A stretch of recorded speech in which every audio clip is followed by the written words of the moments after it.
I am Leslie. And I'm Stephanie. And we are the Hand Readers Guild. And we are here to do something a little different today. Today, we are going to actually read some handprints for you instead of just showing a bunch of examples to teach about a particular part of the hand. We're going to actually go through what's kind of a mini version of what we would do if we were sitting down and having a reading with the person who owned these hands in front of us.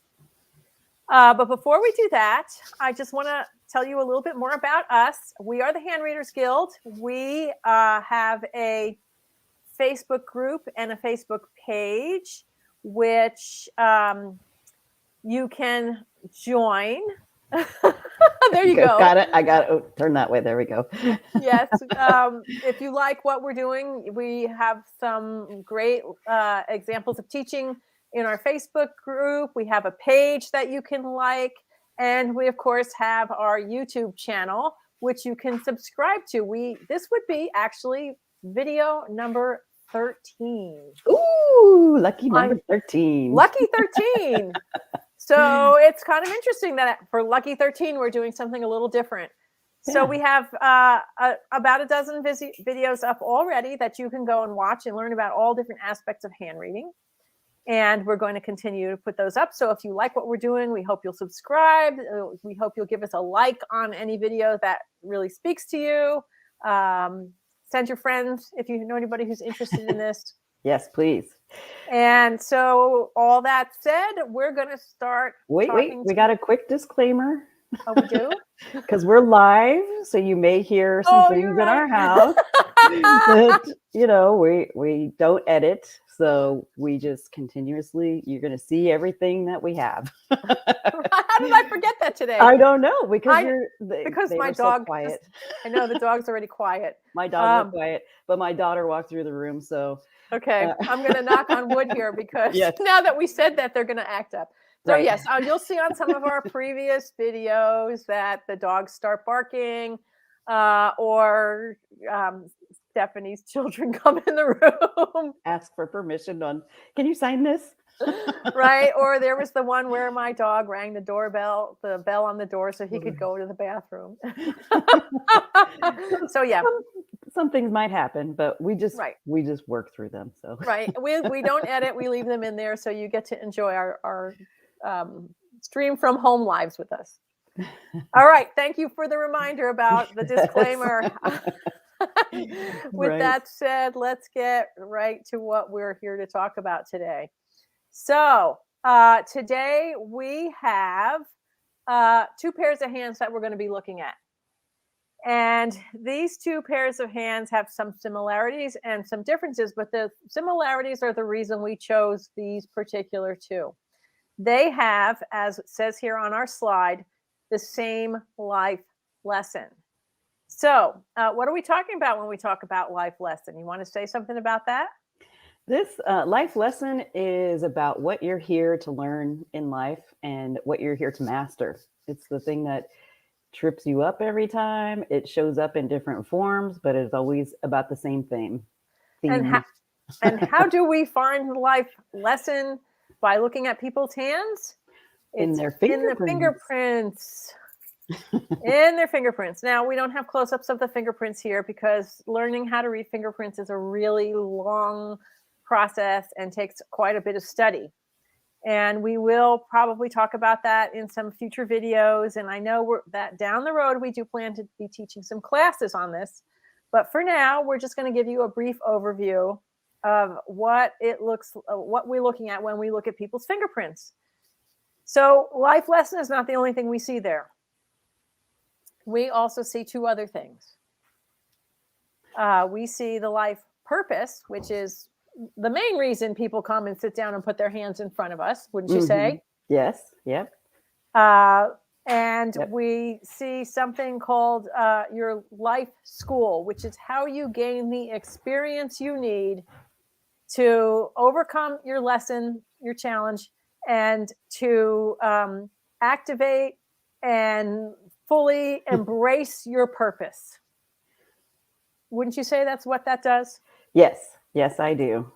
I would say the same thing. I don't know if you have a different way you put it to your clients when you sit with them. Nope, that's pretty similar. Mhm. Okay. Yep. All right. So, what I'm going to see if I can make this a little bigger. Ooh, There, look at that. fancy. How about that? All right, good. Yeah, I know. It's called moving your mouse around, changing the size of the window. So yeah, I was looking at that going, I know I can be a little closer. We want people to be able to see these handprints as clearly as possible on these screens. So what we've got here are the two pairs of hands. They both have the same lesson, which is powerlessness. Yes. Powerlessness. And the reason we know this is because of the fingerprint on the right index finger. Right index. Tells us that they were born, your fingerprints, they never changed. So you're born with your lesson. You're born with your purpose. You're born with the school that's going to be your way of experiencing life. These are things that are never going to change throughout your life. Your lines in your hands will continue changing all throughout your life, because that shows how your brain is wired. And our brains are plastic, so we're constantly rewiring our brain. Mm-hmm. Thankfully. That's where the free will part comes in. Right. Yes. That's where the free will part comes in. That's why some people who have the same life purpose or the same life lesson will have very different hands. Yes. Mm-hmm. And you can see the pair of hands at the top has a very different energy and look to them than the pair of hands at the bottom. Now, these are both women, in case you're wondering, because the hands on the bottom look a little more masculine to me, wouldn't you say? I would too. I was thinking that myself. Yeah, they're a little chunkier. But I've seen actually men with hands like the more delicate ones that are up at the top. Yes. So as well, I have as well. Right. So the other thing that these two hands people share in their hands is that they are both in the same school. They are in the school of wisdom, and there's 4 schools or 4 realms of experience that you get to choose from when you're being born, and your fingerprints are being formed in the womb. I don't know. Do we choose them, you think? I don't know. Hard to say. I don't know. To some degree, I think. Yeah, to some degree. I don't have a whole lot of pre-birth memories, so I can't say. I can't say for sure. But the 4 schools are love, service, peace, and wisdom. And both of these individuals happen to be in the School of Wisdom. Do you want to talk a little bit about the School of Wisdom? Oh, the School of Wisdom. That is all about learning and teaching. And it's about learning from experience, learning from books, learning. It's about wisdom. You don't learn wisdom without being foolish. So sometimes it's about being a fool. Yes. So there is the flip side to that. Sometimes you're like, what was I thinking? Right. Now, School of Wisdom individuals tend to do a lot of brainstorming. They tend to do a lot of recapping of things that have already happened. They tend to do a lot of what ifs about the future. Spinning. And there's a lot of time spent in the head area. Yes. Because that is the focus. But there's a concept around the school about too much, too little, or just right. Yes. And so you can have too much time in your head. You can have too little time where you then are making impulsive decisions before you think about all the ramifications. But the real thing that someone who comes into the School of Wisdom is here to do is to learn to actually take all of that information going around in their head and not just keep it as information, but to learn to act on it. Oh, the acting part. Ugh. Oh, yes. You got to actually Yeah. do it? What Right. do you mean? It's about learning to take risks. Right. So taking the idea and saying, let's turn it into something tangible in the world. Let's share it with somebody else so somebody else knows this, and I'm not the only one having this in my brain. Mm-hmm. So it might be some like brainstorm weird idea, and the risk would be around, what if people think I'm like just out of my mind? Or it could be, say, someone's having an idea about starting a business. The risk is going to be about actually like plunking down, your experience, your life, like maybe quitting your job, taking the risk of starting the business. Mm-hmm. So there's various risks that come along with being in the School of Wisdom, and part of what the people are here to do is to learn to take those calculated risks. All right. Do we have anything else to say about the intro and School of Wisdom or powerlessness? Mm-hmm. Actually, let's talk a little more about powerlessness before we move on. Okay. Yes. Powerlessness. Okay.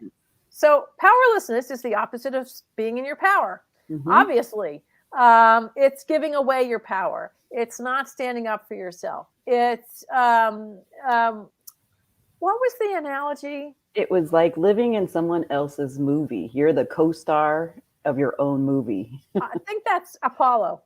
Oh no, that was I just read that one in the book there. It was living somebody else's life. You're not necessarily here in your own life.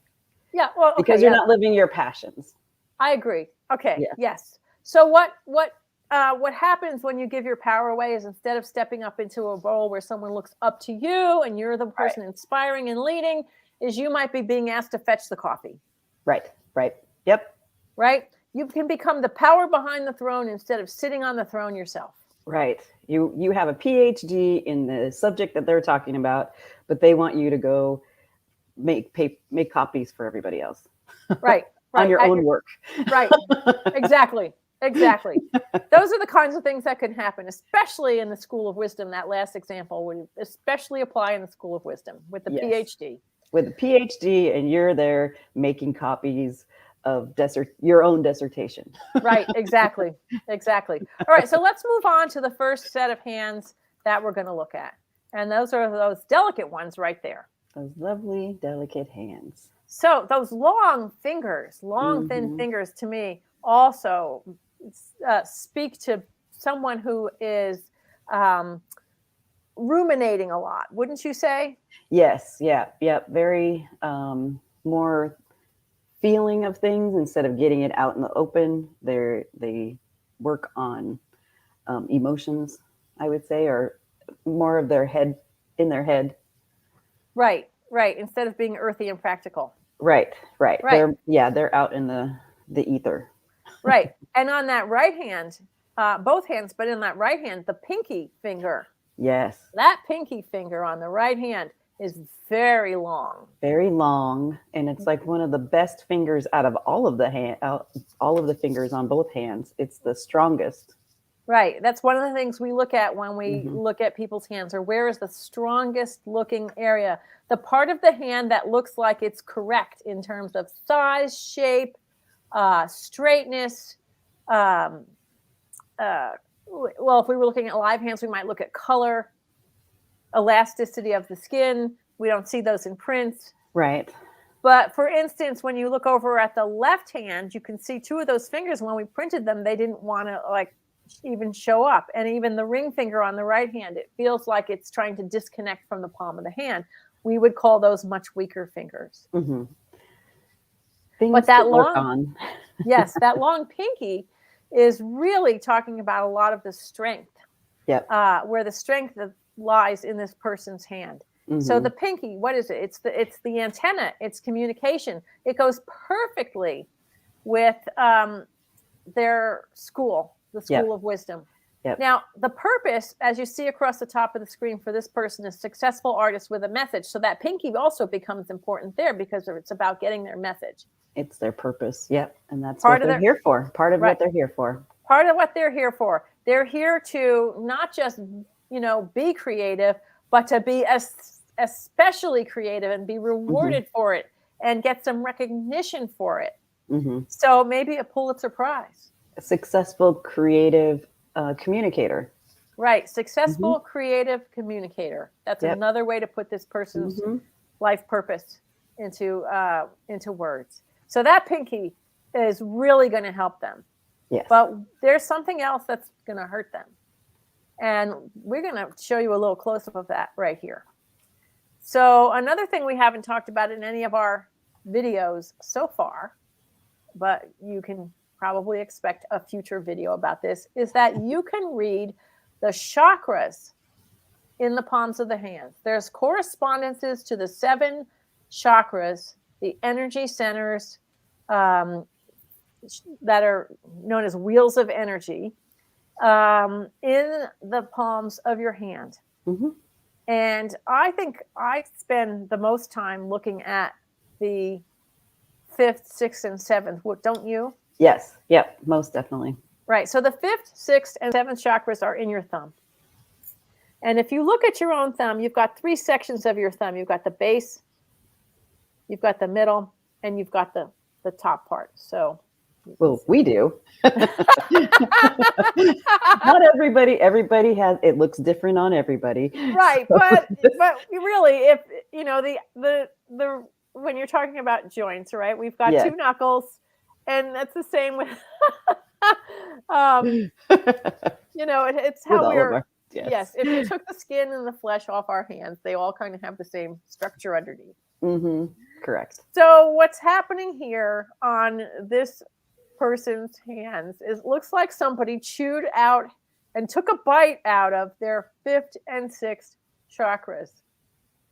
So the 5th is, would you like to do the honors of saying what the 5th and 6th are? I was writing a note. I'm sorry. I'm trying to remember what I want to say at the end. So okay, go ahead. Write your notes. Sorry, I did. I already did. Okay. So sorry. No Thinking worries. ahead. This is part of the chakras. Right. So discernment. Discernment. Well, the line between the 5th and the 6th chakras, I'm laughing too hard now, is discernment. Discernment. So and I'm not doing it very well today. Apparently.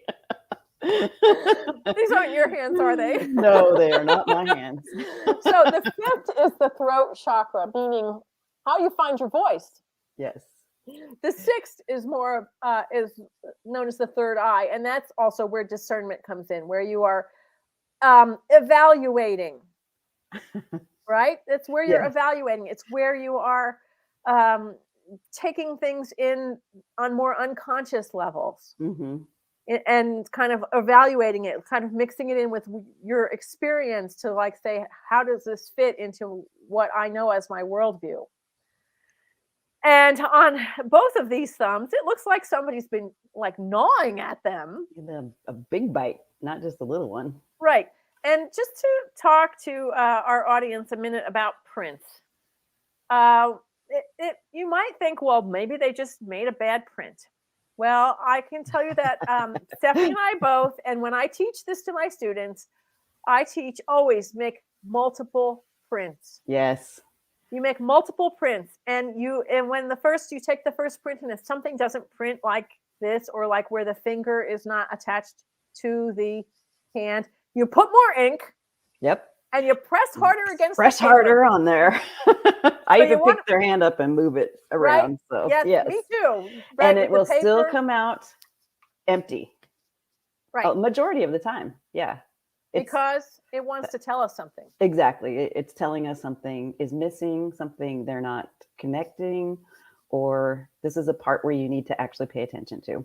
Right. So we can assure you that we have taken multiple prints of these people's hands, and those spots that are blank were blank multiple times. Right. It was a reason. Energetically, they're not there.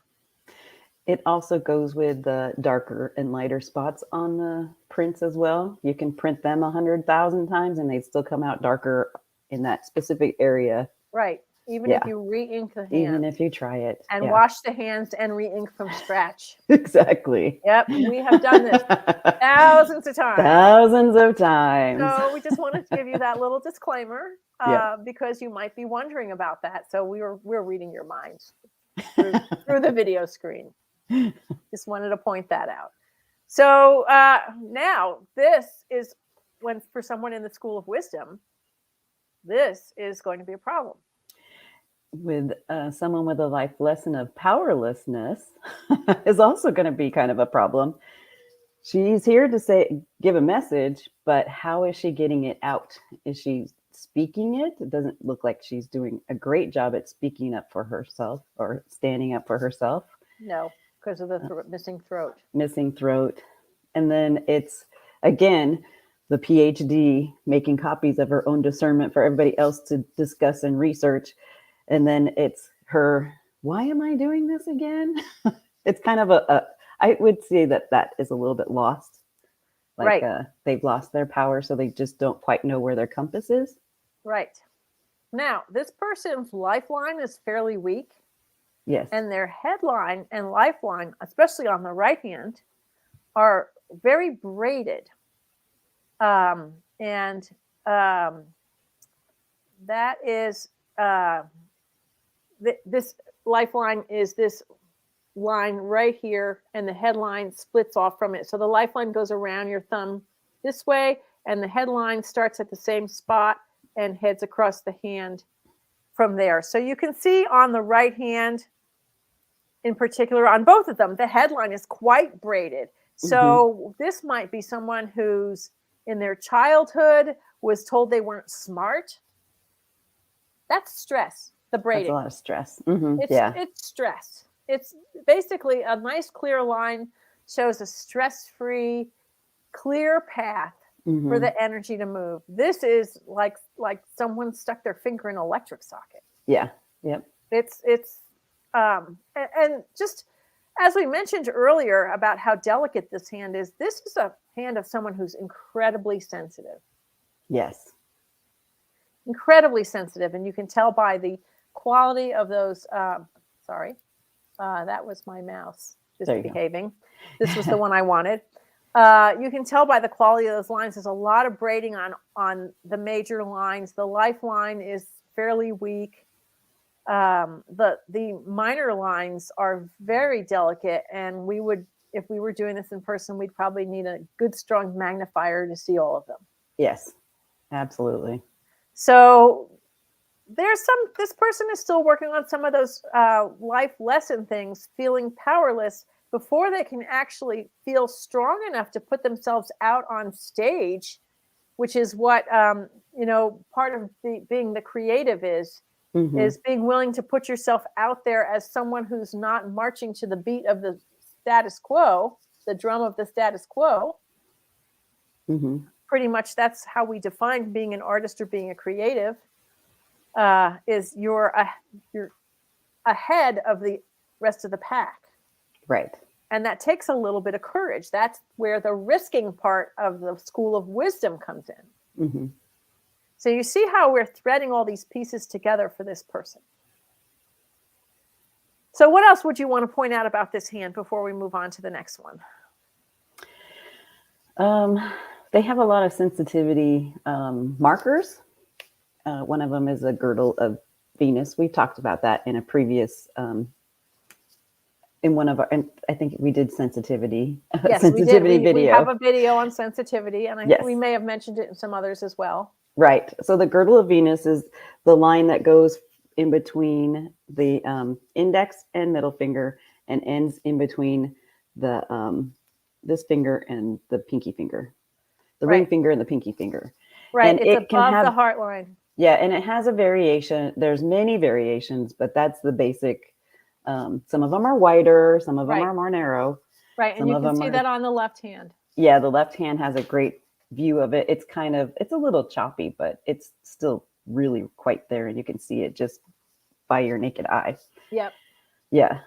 So that helps this person with being sensitive to other people, but it also brings in a little sensitivity to her as well. So she might take things a little more sensitive than other people. Right. Are more personal since it is on the left hand. Right. Mm-hmm. Right. Yes. And the fingers that aren't seated in the hand, considering that the ring finger is part of her life purpose, the fingerprint on her ring finger is part of her life purpose. Both ring fingers aren't attached to the hand. Mm-mm. So this is a sure sign that she's having difficulty getting to that purpose. And she, Being yes, the artist. That's yes, the finger that's associated with the creativity. right. And maybe she hasn't found her creative outlet yet.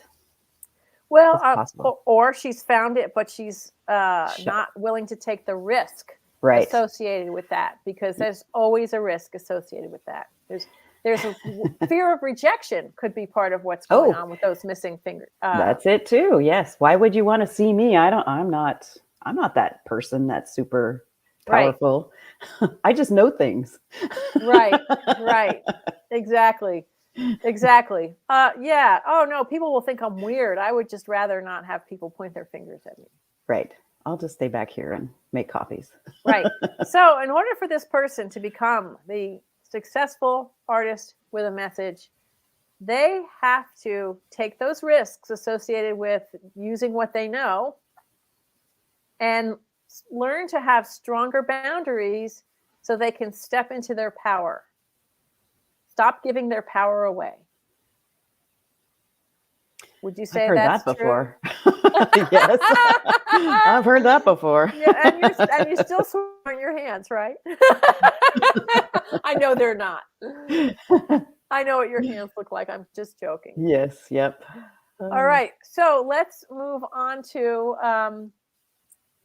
the next hand. Next set of hands. All right. So there's the other set of hands. And this person has a very interesting life purpose, and it's not on their fingerprints at all.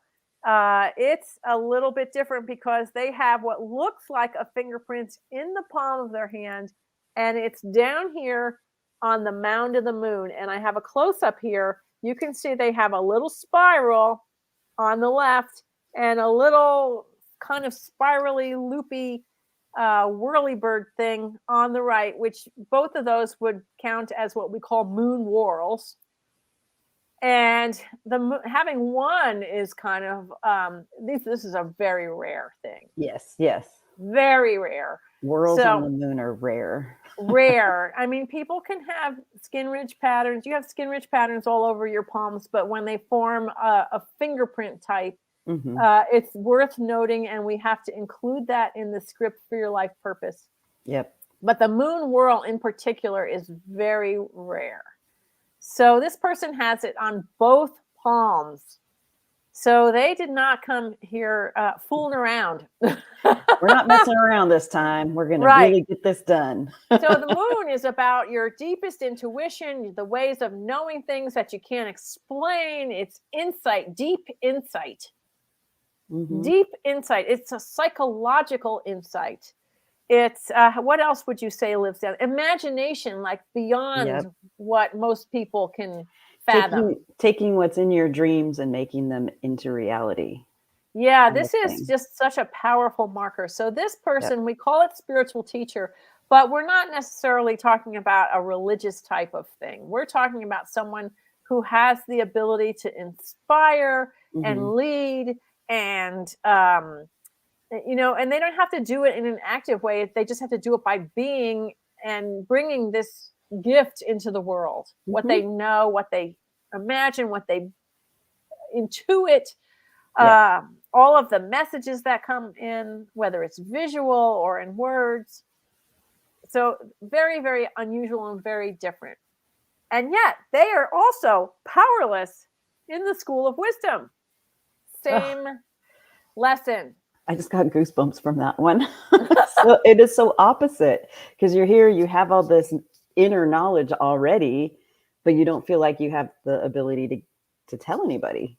Right. Or share it with anybody. Maybe they think you're a little cuckoo or something.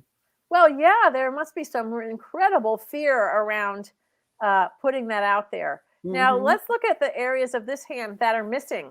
They also have a very weak throat and third eye chakra on the left hand. But look at their thumbs. They're huge compared to the other hand. Yes. But they still have the same missing parts. Right. Little different areas, but still similar. Very similar. Right. Yeah. They're missing in a different way. They're more fading away instead of chewed up. Right. And the energy of that other hand, I could see almost like nail biter, right? Right. Very anxious. This hand looks a lot more solid and earthy. So it's more like it would just fade instead of having that nervous energy. Right. It's kind of sitting here, and the next thing you know, it just disappears into the shadows. A little more stealthy. Kind of like they just gave up. Right. Not like somebody took it away from them, but they're like, oh, nah. Right. But, this is still also that inner kind of like the voice. And I want to say, because it's the left hand and not the right hand, I'm going to bet they had an issue in early family life as well. Yeah. And this hand also has a little bit of braiding at the beginning of the lifeline and the headline. So again, that would also confirm to me a little bit of early life where they were told they were bad, wrong, or not okay in some way. Right. What are you talking about? We don't understand you. Or being told to be quiet. Yes. You're talking nonsense. Be quiet. Right. Because with that moon whirl, right. Yeah, with that moon whirl, it would be about the rest of the family thinking that this child was an alien. Yeah. Where are they getting those ideas from? Right. Yeah. Or I don't see a ghost in the corner. Exactly. I was going to say that. I don't know why you're even talking to Uncle Fred. He's been gone for years. Right. Exactly. He was gone before you were born. Why do you even know about Uncle Fred? Stop talking like that. We don't need that stuff. Yes. Exactly. Yeah. Exactly. So, yes. So this person has some similar issues here. But boy, this would be almost super problematical to feel powerless when you have this kind of gift. Yeah. When you have this kind of gift.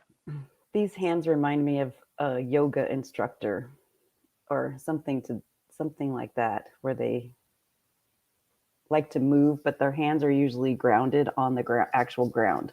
For some reason, I don't know why, but that's just the feeling I get from them. Right.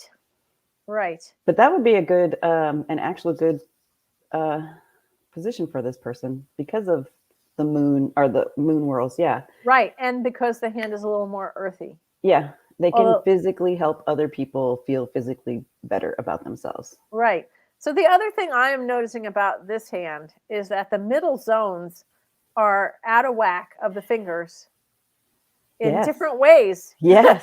They're all individually weird. So when we're talking about the middle zones of the fingers, you've got the base of the finger, you've got the middle phalange, and then you've got the tips.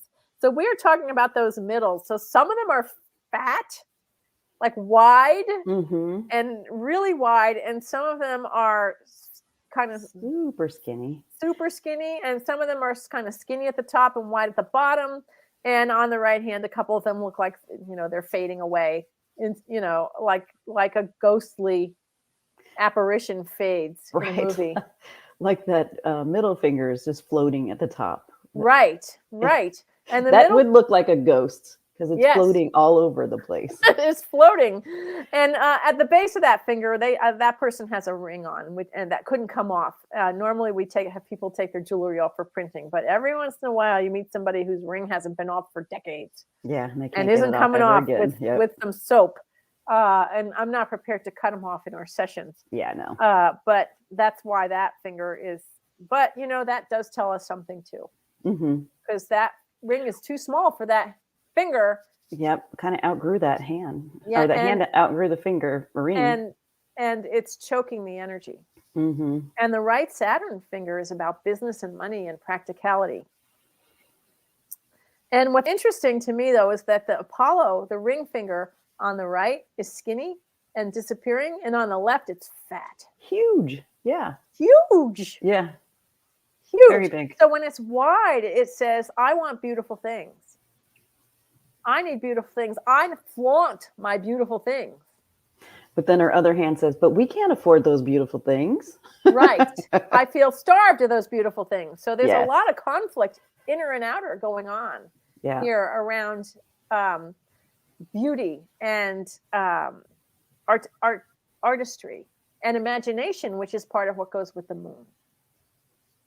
So that may be part of where they are having conflicts around their own power. And the Jupiter finger also is extremely fat in the bottom.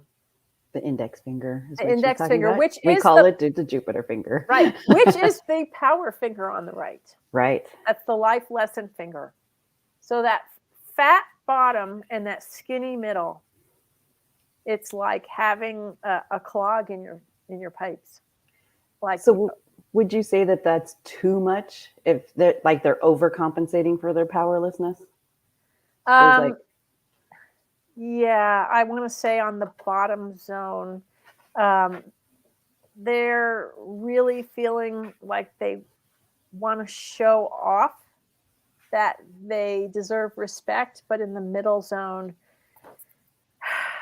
they're, in the world of the practical world, it's feeling a little like it's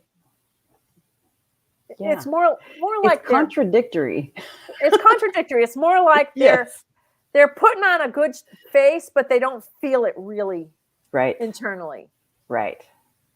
So I may look good out on the outside, but it really but doesn't it's match not really, the inside. Right. Mm-hmm. And there could be something good about that it could be that they're in the fake it till you make it stage. Yeah, that works too. Right. Mm-hmm. So it's hard to say without having this person here to speak about what we're talking to them about. And usually we do get feedback during these sessions. But I'm sorry, my daughter is making a lot of noise in the background. I hear that. Sorry. That's okay. I think we're about ready to wrap it up. My little banshee, she likes to scream. Well, at least it's not dogs barking this time. Yes. Yet. We might make it through. Yeah.